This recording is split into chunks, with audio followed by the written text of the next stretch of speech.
So this is the self-development with tactics. Book.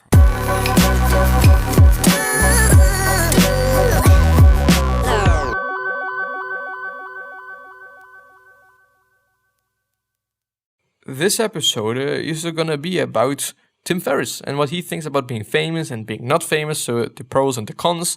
And yeah, I'll see you after the intro. And with that being said, hello and welcome back to the next episode of the Self-Development with Tactics podcast. And as you maybe can see, I am just here. No, but the setup is slightly different.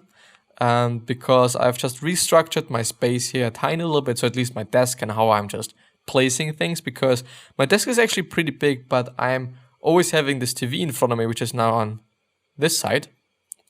So yeah, well, anyway, and I do just have more space just in front of me, which just lets me able to put my PC further away from me, which is good for the audio probably, I guess, because it's hopefully not picking up that much noise, or at least not as much as it did before, especially if I could also be doing it just even further away. The downside is that I do just have to do this to grab my fucking keyboard, but since it is a podcast, I think it is just quite fine. Quite fine. And I'm just having clothes all over the place so that there's not going to be any bounce back, that the audio is good, and yeah.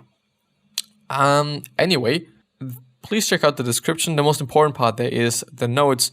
I'm highlighting certain things, and these things are going to be in a summary, and you can download the summary for free in the link in the description. It's the notes.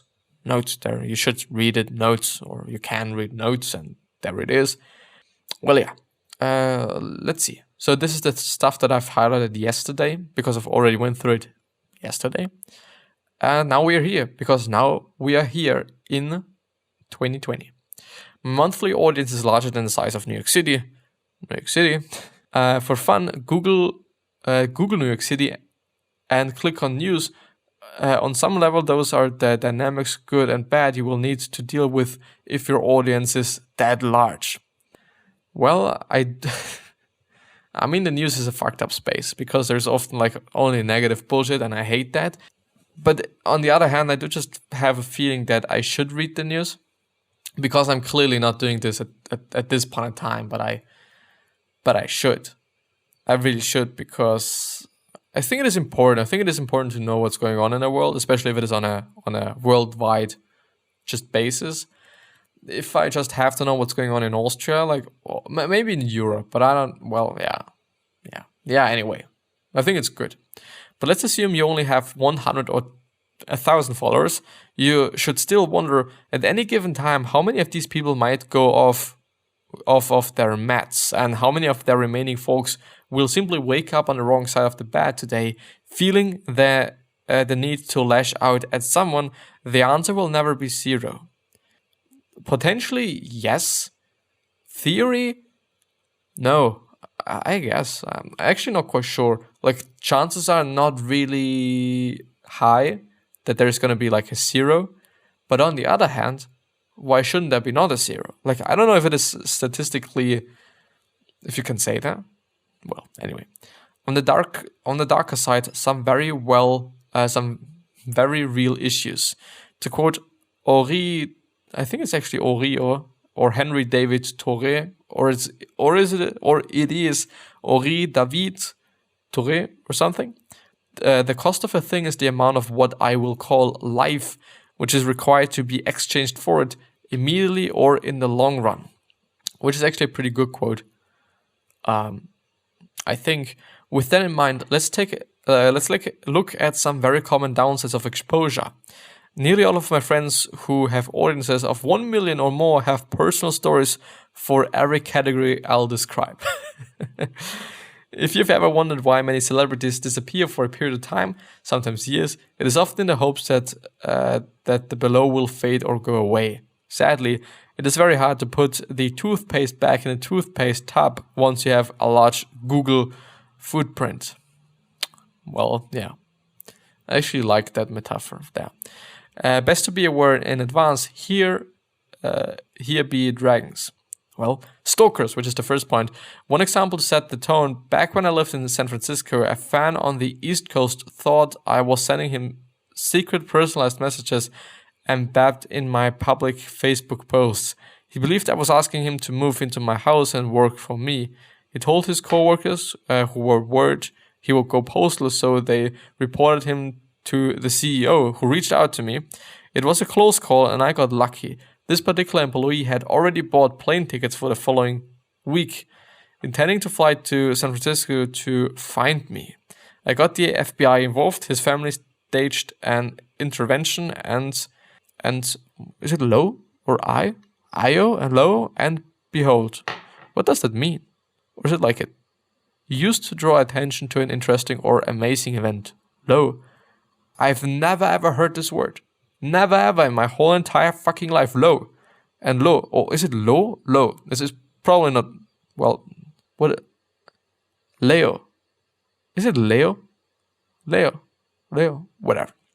And behold, he has gone off of his meds for psychiatric disorders.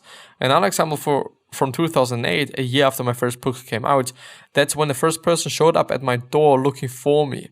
I just closed on my first home, a cute little townhouse near Sunnyvale, California, I guess, isn't it? The random visits didn't happen sooner, as I'd been renting up to that point.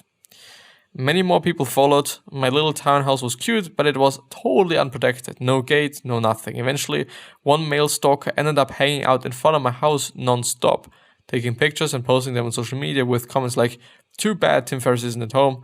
I missed him again." What the fuck? Things snowballed from there, and I had to sell the house and move. When traveling, I've also had to stop posting photos to social media until well after the fact. Why? I've had people triangulate the city I'm visiting, call every hotel in the city to ask for a registered guest with my last name, and then fly to the country to find me and or my family. I've since learned to use pseudonyms, but we'll get to that later. Well, it actually, I mean, I do honestly have to say, like, of course there have to be some downsides, but it is just really strange. On the other hand, these true fans, and if you also know what I'm referring to, you probably find that funny or something. Or maybe even not, because it's actually not funny. And I mean, like, these are the true fans, and they are gonna buy every fucking thing that you're doing. Like, they are just really... I mean, on one hand, this is an issue. It really is. But it could also just be like the thriving motion of your progress or your business or your whatever. Death threats. I get regular death threats, and this is common for public figures. I would estimate I get at least one per month via some channel. Sometimes they're related to extortion, coming later, but they're most often from people who are mentally unstable. What are they angry about? Once again, therein lies the rub. It is rarely in response to anything that I've said or done that is the scariest thing, and it is also why the tribe village city metaphor is so apt. The people sending death threats are normally suffering from psychotic episodes, and there is nothing you can do to prevent them. One example, a few years ago, I received a text message from an unknown number with, "I know what you did, and I'm going to make you pay." I have no idea how they got my number, but it went on and on in nebulous terms. I engaged and took screenshots trying to figure out who it was and what the hell was going on. Since they kept texting, I was able to gather that it was a woman or someone claiming to be, and she said, "You humiliated me, and now it is your turn for pain. I know you're speaking at SXSW, and everyone is going to know and see." Fortunately, I had enough data to get lawyers, private investigators, and law enforcement involved. It also meant that I had armed security at SXSW that year, and I was constantly on pins and needles, waiting for the other shoe to drop. So, in the end, did I learn who it was? I did. It was a middle-aged mother living in rural Texas with her husband and 2 kids. I never met her nor had any contact with her. Which is a strange thing. Like, it is like, I mean, especially I think in terms of Ferriss. By the way, I should also just mention this one. By the way, I don't actually know if I'm allowed to do that. well, I'm always just crediting everyone. I'm also talking about it, and I know it. I'm also addressing that I might not be allowed to do that, since I'm kind of republishing this. But yeah, I hope by the way this is okay, because I do want to provide slightly shorter versions of. Well, I'm actually kind of, well, I'm leaving out not such a lot of things, to be honest. I am not. Just months before this happened, two well-known YouTubers in Austin, Texas had a fan drive 11 hours from New Mexico to their city with a car full of guns. He intended to kill at least one of them. He broke into their home at 4 a.m. and hunted for them from room to room, a .55 caliber handgun in hand. They hid in a closet and frantically called 911 or 911. It's not 911, it's 911. From related media coverage, they are a popular Texas couple in YouTube or on YouTube, but they never thought that would put their lives in danger. That is until an Albuquerque stalker showed up at their house in the middle of the night with a gun and bad intentions. Fortunately, police arrived and the intruder ended up dead. But it couldn't have easily ended differently. In some cases, the intended targets gets blown away before they even realize what's happening. Ironically, it is often the diehard fans professing love who kill them, not haters of any type. Which is I think understandable to some degree, but on the other hand is like really a contradictory thing in the end. But I gotta have to say, like, if it is already I mean, like, you don't intend, and this is actually the point that I was willing to make before, like, you don't intend to just be a bad person. You don't even intend to just do something bad. And especially if you just think about people like Tim Ferriss, like, he's only doing good, I guess. I don't know what he's doing in his leisure time and shit. I mean, nobody's, like, just perfect and shit, and nobody's, like, holy and some stuff. But I mean, like, he's just providing pretty good content and pretty necessary and pretty important things, and he's addressing good things and good causes, and he's donating and he's doing shit and whatnot. And I don't know, it's not like such a clickbait shit, which I think I can understand it a little tiny bit more than if you do just can get angry at that. But of course, like, you can get angry at quite everyone, I guess. I'm just because of, okay, he's successful or she's successful, and therefore I'm angry because I'm jealous and because of other things, maybe also psychiatric episodes and all these things. Given away how often I get threats and how truly dangerous it can be, I decided to get a concealed carry permit and carry concealed firearms. I wanted to avoid this, and I wish it weren't the case, but here we are. P.S. Thanks for the fragile round recommendation, Choco. Fragile round. Fragile. No, I do actually want to see what it is. Oh, we can. Fragile. No, I'm sorry, it's not fragile, it's frangible bullet. Frangible bullets are intended to disintegrate into tiny particles upon target impact to minimize their penetration of other objects. Small particles are slowed more rapidly by not target environments like air resistance and are less likely to cause injury or damage to persons and objects distant from the point of bullet impact. A sequence of photos showing a frangible bullet fracturing when subjected to high velocity strain waves. I see. Frangible bullets may be lighter and longer than conventional bullets of the same caliber. By the way, I do for once have to say, like, first of all, they look like a fucking pencil, at least the left test one, but they all look like just, like, really not good manufactured and shit.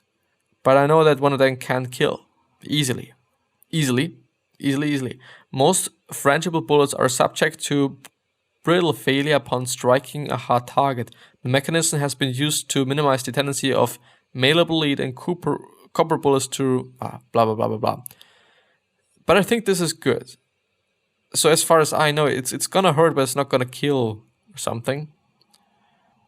It's better. This is what I've gotten out of it. But it is bad. I also trained my girlfriend to use a taser, which relates to the next category. I mean, like, I know that he's having girlfriends, that he's also breaking up with them and shit. As far as I know, as far as I kind of feel like it, I don't know. Like, I don't want to say I don't know. I'm sorry, I don't know. But he's sometimes talking about girlfriends, and this kind of leads me to the assumption that he's had multiple ones, which is not a bad thing. But I guess in such a way, which is going to also be in the next point there, it is a fucked up thing. Because you have to fucking teach them how to use a fucking taser just because you're a quote-unquote public figure. Like, this is insane and fucked up. But I mean, we all have to sleep in the bed that we have built for ourselves, isn't it? The case. Harassment of family members and loved ones. There are at least two categories of people who will want to find you. Fundamentally nice people, albeit over-enthusiastic, and fundamentally malevolent, malevolent or malevolent. What is it? She shot malicious, spiteful, hostile, evil-minded people. I hate to put it that way, but I've learned that there are people in this world who derive great pleasure from hurting or threatening others. Apparently, yes. Unfortunately, yes. If either group can't easily get to you, whether to find you or harm you, they will often go after your family and loved ones. Like, this must be I mean, I do just imagine, like, it is a great place, you're living in a great place, you're having a good house, you're having a good bed. If you know what I'm referring to, just please comment. It's amazing. Well, I'm actually going to tell you, there's The Future, which is a design channel, and then, well, they say teaching the business of design, I think. And it is all about business, and it is also about design, which is a great resource. And there was a really good speech or a pretty good video which was about gratitude. If you Google gratitude and the future with FUTUR, that's it, no E, this is the point, you're gonna find it. And then you know what I mean by a good bad or good bad. Yeah, well, anyway. But I mean, like, I do just remember my fucking family, like, they're just living somewhere and somebody finds them, harasses them. Like, they don't have anything to do with me, first of all, but they're an easy target, so I don't know. Like, it must be a fucked up thing. Like, I don't know, I think this just explains why those really famous people are just living in fucking castles with security and shit.